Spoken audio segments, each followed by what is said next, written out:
పిల్లలు. ఎరుపు అనేది ప్రేమకు సూచకం.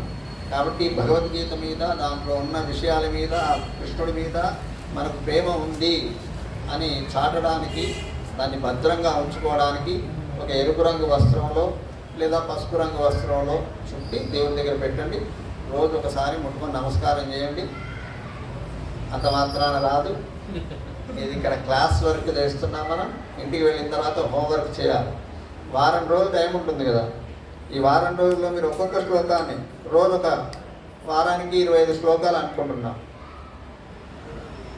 25 బై ఒక సండే చేసేద్దాం. 25 శ్లోకాలు 6 రోజులు ఎన్ని అవుతాయి?